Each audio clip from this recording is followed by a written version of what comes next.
Thank you very much, Deputy Prime Minister, for your attendance for our conference and for your remarks. And I know that he has a busy schedule. He had 2 breakfasts so far and a short lunch with us, and I have no idea how many dinner commitments he has. So thank you very much for agreeing to accept a few questions from us. And please, if you have questions, please raise your hand, identify yourself, and if we can keep the questions as short as possible, concise, we can have as much questions. Let's start from here. I'm Oya Bain with the Assembly of Turkish American Associations. Thank you. It was a very, very excellent speech. We are all very motivated. My question is, what is the timeline for the TTIP between the US and the EU? And do you see how much will it take? The Trans-Pacific issue is taking a long time. And I think US's concentration is moving towards the Pacific much more. So what is your estimate of the TTIP project? Good question. I mean, that probably should be addressed to either Europeans or Americans, but I have no idea. I mean, whatever I say would be just a guess, but one would think that the process is underway, and one would think that it would be concluded at worst case scenario during the next term, next presidential term. But I can't really make a call on that. But regardless of when it's concluded, we do not want to be left out of it. That would be extremely unfair. And you know, I understand the US administration concerns about Congress, etc. But business community has to, you know, stand strong on this. And more importantly, we have to do our own homework. We have to convince that this is a good deal. I think it's a good deal. It will be a good deal in terms of job creation, in terms of more trade and more investment. And that's what the United States represents. That's where the United States always has been. I mean, so it doesn't, regardless of what happens, you know, when it happens, we would like to have an enhanced deal with EU, which essentially means upgrading the deal we have, which is simpler. If we can achieve that, I think it would be the best way, you know, the simplest sort of entry strategy into the TITP when it happens. Thank you very much. Meryem. Hello, my name is Meryem. I'm coming from Turkey, Istanbul, from Daily Sabah. Thank you very much for your speech and presentation. My question will be about on energy, power, and economic ties balancing between Israel, Turkey, and Iran. It was said that Israel isolated itself because of its opposition to the Iran nuclear deal and ongoing tensions with Turkey. However, recently, escalating tensions between Russia and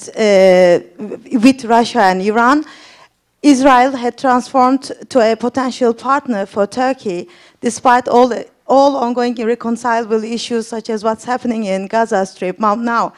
My question is, what will be Turkey's stance if Iran, firstly, if Iran turns to a totally integrated to the international system, and secondly, what will be, what kind of player will Israel be if this happens? Thank you. Well, thank you. We would welcome Iran as, you know, part of international system. We would benefit most, assuming Iran's play by rules, because we're neighbors.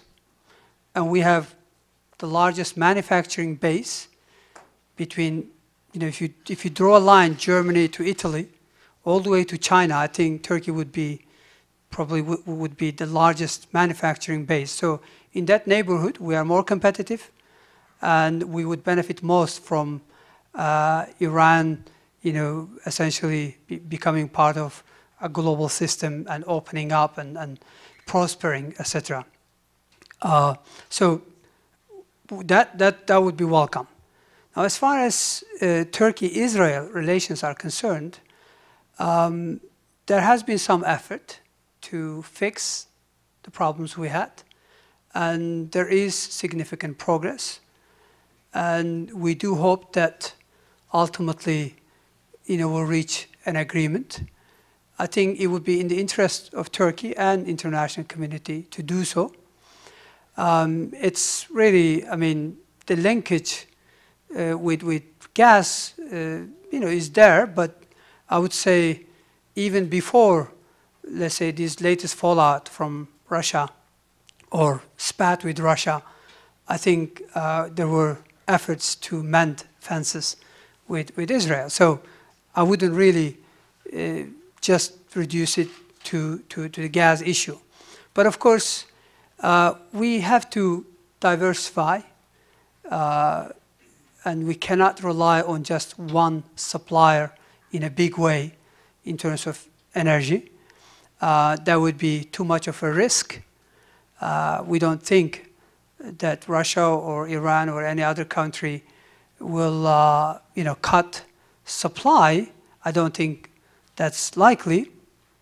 But regardless, I think it always makes sense to have diversification. And that's why I think it's important to tap Iraqi gas, gas from other parts of the world. We're building TANAP. As you know, there is a pipeline project for gas between Turkey and Azerbaijan, where Turkmeni gas could also be connected. Again, we're looking at LNG options, building capacity. We're looking at building storage. So energy is a big part of, obviously, that regional strategy or politics. And we are a big consumer, as well as we are a major energy supply corridor.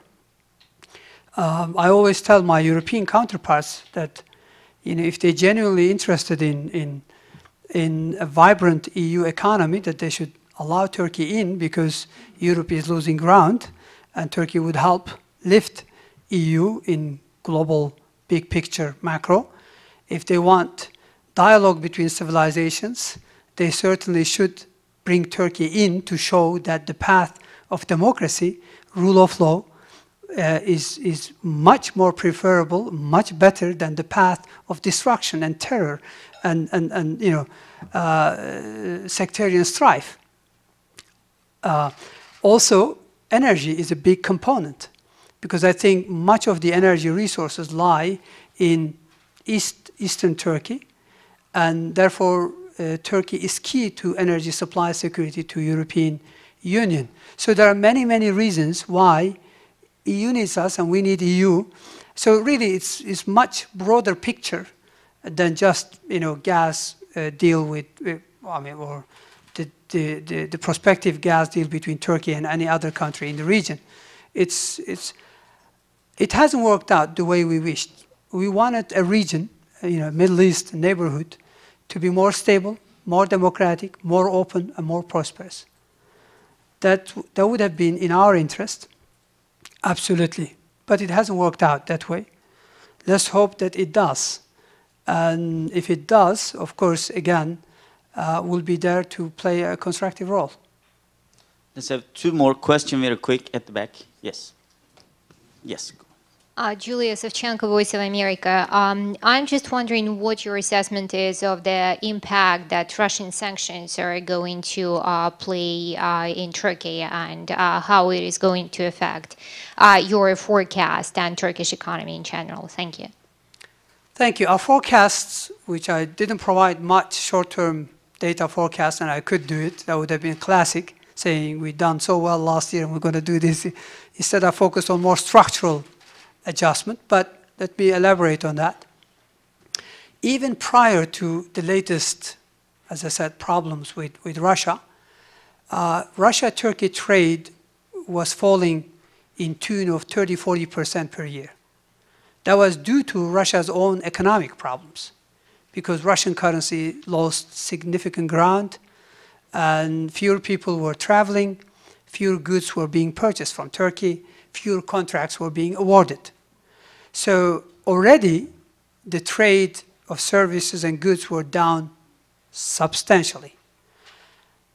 Now, if you look at 2016, we think as a base case scenario, based on what Russia has already decided, that the fallout from this conflict with Russia is likely to be, as a base case scenario, about $3.1 billion. There are always different scenarios.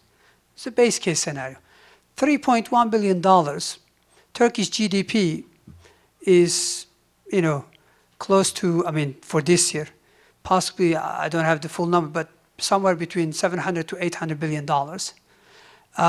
So it's very tiny, relative to GDP.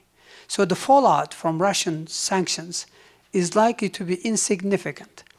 Furthermore, the goods that we sell to Russia are sellable to anywhere else, meaning we can supply it to other markets. And no other country can cover Russian demand in such a quick fashion. So they buy from somewhere else, we sell it to somewhere else. So I don't see a major fallout. So even that $3.1 billion, as I said, is a base case scenario. The damage might be even more contained.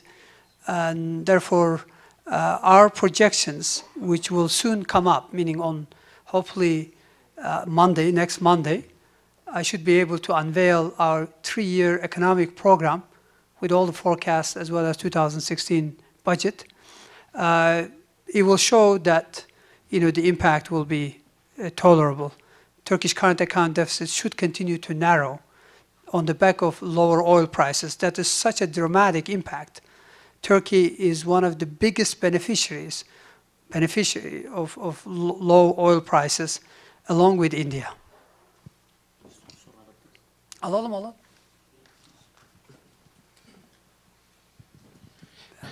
Thank you. Rahim Rashidi with Kurdistan TV.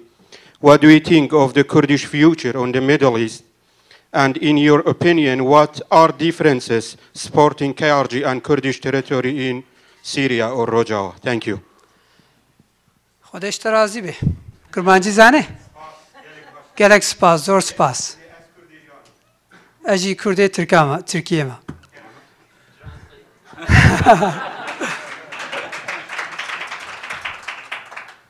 Well, as a Kurd, as a Turkish citizen, of course, this is an important question. Europeans fought 100 years, a war that lasted for 100 years. And then they fought First World War, and then they fought the Second World War. Millions and millions of people lost their lives. Now you're talking about 28 nations, maybe many more ethnic groups, many more religious groups or whatever, different sects. And after all that carnage and wars and stuff, Europe got together, formed a union, eliminated borders, has a flag, a parliament, single currency, now a banking union. The problem is, of course, right now there is so much dust in the air, there's so much conflict, there is so much tragedies going on. It's very difficult to foresee anything along these lines.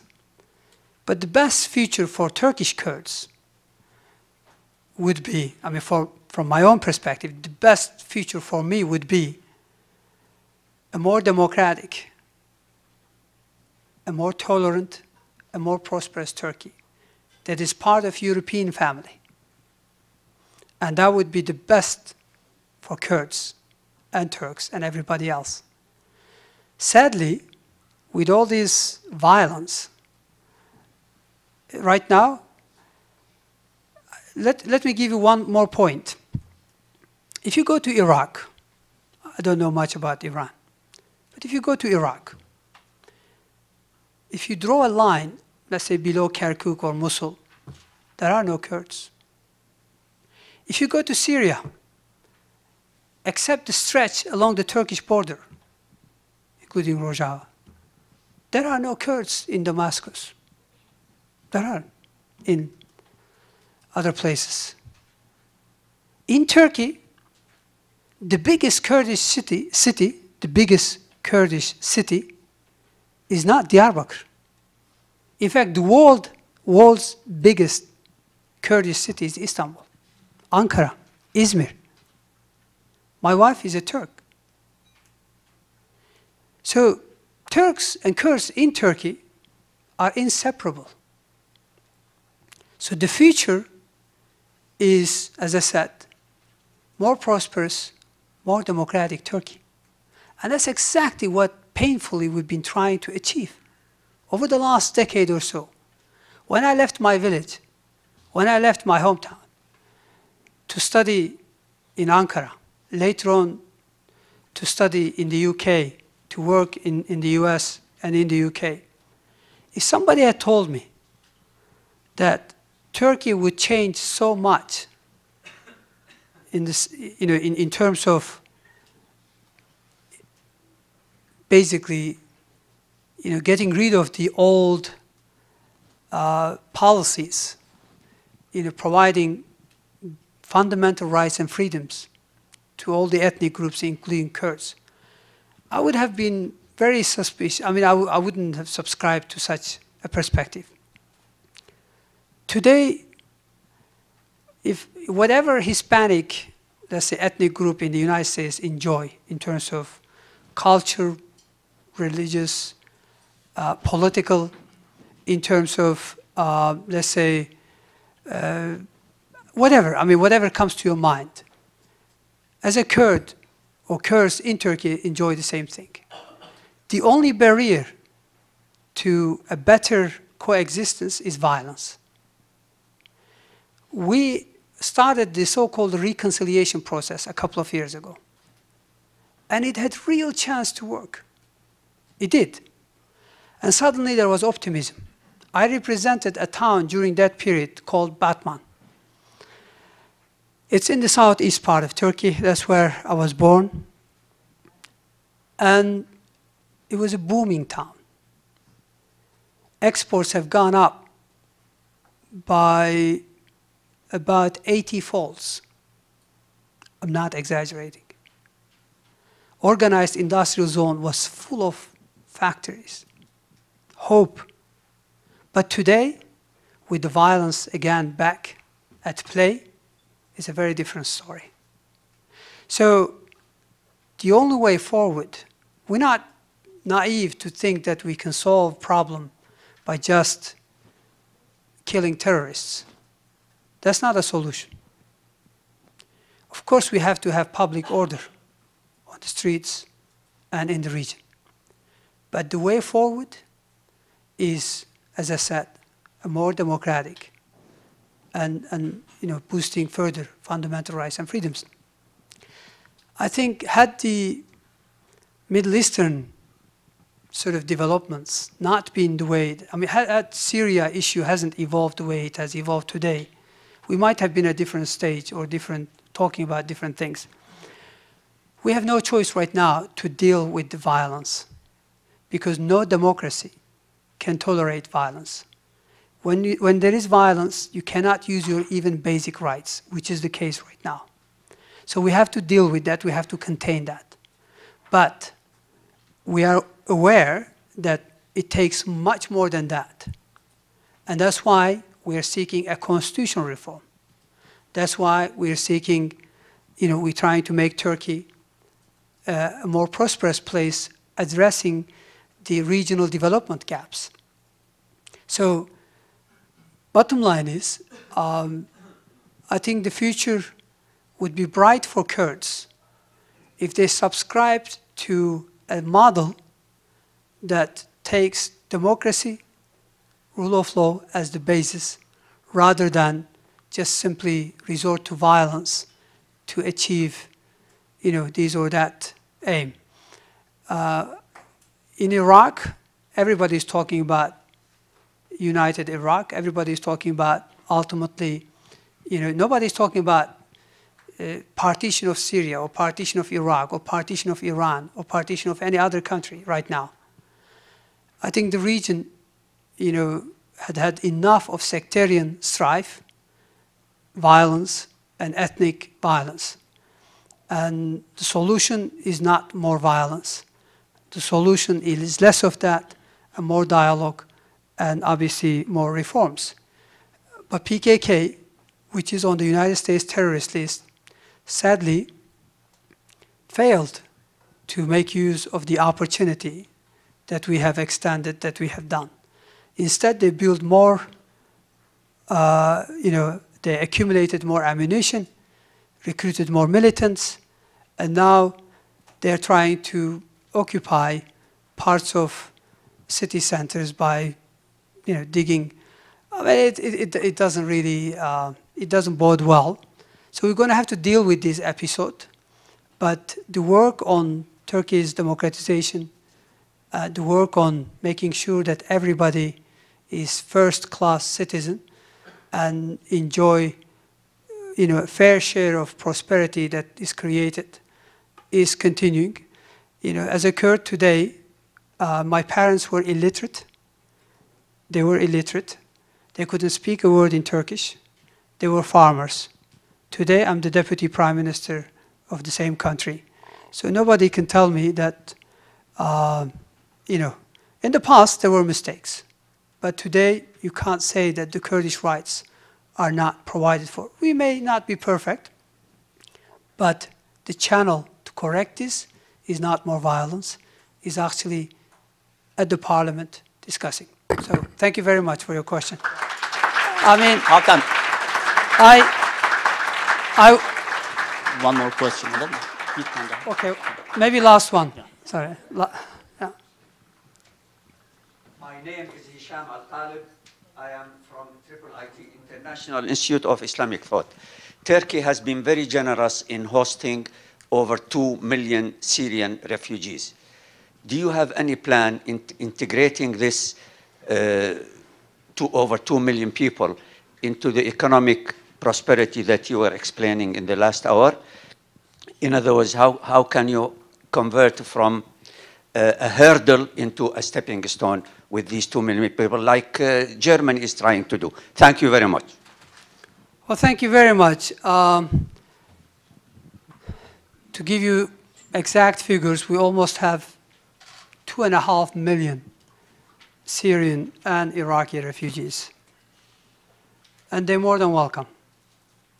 They're not a burden. We're doing what is right, was what, a human being would do, what a good neighbor would do. The open door policy continues.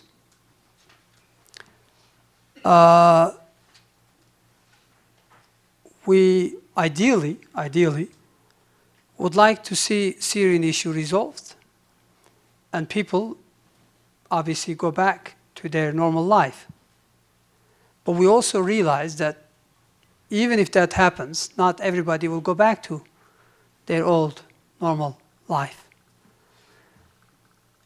So the situation is fluid, and that's why we haven't yet taken steps along those way. But ultimately, we see the scope for that. I mean, we're aware of that. Today, if we were to, hypothetically speaking, provide more permanent, let's say, status, that could attract even more, many more. So there is a challenge. I mean, I'm just being very open here. So we'll see, but we don't see them as a liability. We are equally aware that they could be an asset. But of course, there are complications. With very limited so far, almost none, very limited international help, we've been able to cater for the needs of our guests, we would say. And there's been very few complaints. My constituency today is Gaziantep. And in Gaziantep alone, we have 340,000 Syrian refugees. So many of them informally actually are integrated. But as I said, we'll have to see how things evolve before we take future steps. I'm sorry I wasn't able to answer all of your questions, but I hope it's been useful. Thank you very much. Thank you very much, Foreign Minister, and please join me to thank Mr. Deputy Prime Minister Mehmet Şimşek.